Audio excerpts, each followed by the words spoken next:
So I'm a doctor of physical therapy. I've been practicing for over 15 years, and I've learned a lot about longevity. Not only academically and reading peer-reviewed research, but clinically, I've probably learned more than anything I've read or listened to. Specifically, when I moved from New York City to Hendersonville, North Carolina, I went from treating a younger, middle-aged population that had a lot of resources and were very knowledgeable about how to curate their lives to live better, to Hendersonville, which I was seeing kind of the average person or even more rural people. Also in Hendersonville, I saw a lot more of the retiree population, people over 65. And I've learned a lot more listening to my patients than anything I've read or listened to from the gurus. You know, these are just everyday people, and I learned that from the people that weren't doing well, I learned about the things that they did wrong. And then from the people that were doing well, I learned some of the simple things that were magic to them.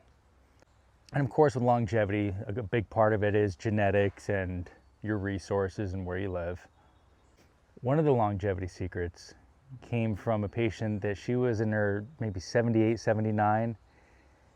And I got really good at being able to tell somebody's health just by watching them walk in and get on the table. I could easily tell from just that how people are doing. Then as I assessed further, I could get more information. And this 78-year-old woman just like walked in smoothly, hopped up on the table and off the table like it was nothing. She was squatting, she was moving well, she went through all the tests with ease. And the more I talked to her and learned about her history, I found out what her secret was. She was actually in poor health in her 50s, and she had to have a couple stents put in. And her cardiologist said, hey, you got to do something to change your life. If you don't change the way you're living, you know, this heart disease is going to progress and you're not going to do well. And so that was a big enough sign for her to change. So she asked him, she said, what should I do? What do I need to do to change my life?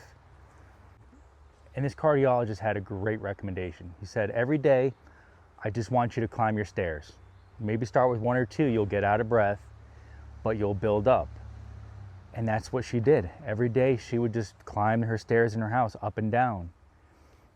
And she got to a point where she was doing, 5 to 10 flights of stairs a day. Sometimes she said she would break it up and do 5 flights in the morning, 5 flights in the afternoon.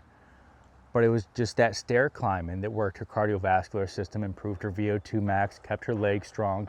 It did all these things that completely changed her life and changed her longevity. So now instead of being probably dead by 78, she was thriving. And it was just that simple thing of just climbing your stairs.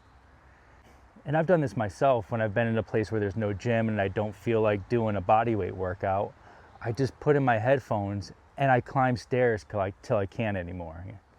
It's a very efficient workout. It doesn't take too long and you get to a pretty high level of effort. And a lot of research shows that high level of effort leads to great outcomes. So the longevity secrets don't always have to involve wild supplements, tons of time to spend in the sauna, or obsessing over microplastics. It can be things like climbing your stairs every day for 5 to 10 minutes. So I just wanted to share some of these simple things that can improve your longevity. We're often inundated from these little longevity experts on things that cost a lot of resources or a lot of time. And sometimes everyday people can't afford or do that stuff. And also sometimes that stuff doesn't make the biggest difference. A lot of that stuff is, sometimes it's further, they just need more content, or they need more hits on their YouTube page, or they might be selling a product that we don't know about. So I'm not trying to do any of that. If you look at this YouTube page, you'll probably see like 3 views on this video. But I just wanted to share something that maybe will help somebody else.